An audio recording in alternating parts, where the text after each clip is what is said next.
হয় আমাৰ এটা আৰ্মছ ৰিকভাৰী হৈছিলে 17 জুলাইত যিটোত আমাৰ এটা পিষ্টল কাণ্ট্ৰিমেড পিষ্টল এটা বিকিবলৈ আহিছিলে উইথ 4টা লাইভ এমিউনিশ্যন আৰু সেই সংক্ৰান্তে আমি দুজন বিথুৱেল বসুমতাৰী আৰু সুভাষ বসুমতাৰী বুলি দুজনক আটক কৰিছিলোঁ আৰু কেছ ৰেফাৰেঞ্চ আছিলে Sarfanguri PS case number 1924 under 25(1)A of arms act.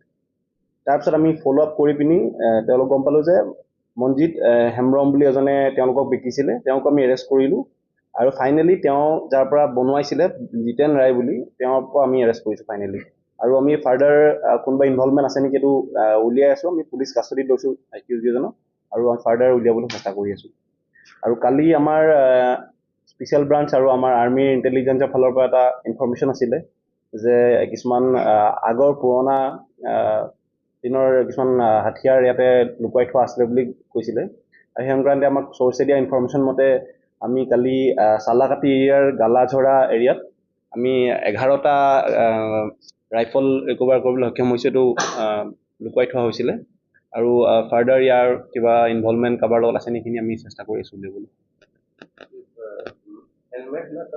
এইখিনি আমি যেতিয়া আমাৰ স্পেচিয়েলিষ্ট আমাৰ ফৰেঞ্চিকত পঠাম তেতিয়া তেওঁলোকে বোৰ চাইজ বা তেওঁলোকে এইটো ফেক্টৰী মেড নে কি হয় সেইখিনি ওলাব, কিন্তু দেখাৰ মতে এইটো হেণ্ডমেড নহয়, এইটো ফেক্টৰী মেডেই লাগিছে দেখিবলৈ। নাই এই যোনটো ৰিচেণ্ট কালি য়েষ্টাৰডে যোনটো কেছ হয় তাত কাকো ধৰা হোৱা নাই। আগৰ কেছটোত আমি 4জন মানুহ এতিয়ালৈকে ধৰিব সক্ষম হৈছোঁ।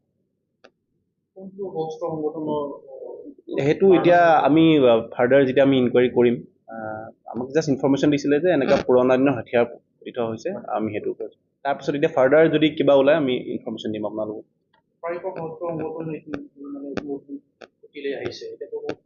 হয় সেয়া সেইটো কাৰণে তেওঁলোকে চাগে পুৰণা হথিয়াৰবোৰ লুকুৱাই থৈছিলে যিখিনি আমাৰ লাহে লাহে ইনফৰমেশ্যন আহি আছে আৰু অভাৰ দ্য পাষ্ট ইয়েৰ আমি এনেকৈ গ্ৰেজুৱেলি মাজে মাজে আৰ্মছ ৰিকভাৰ কৰি থকা হৈছে খবৰ পালে।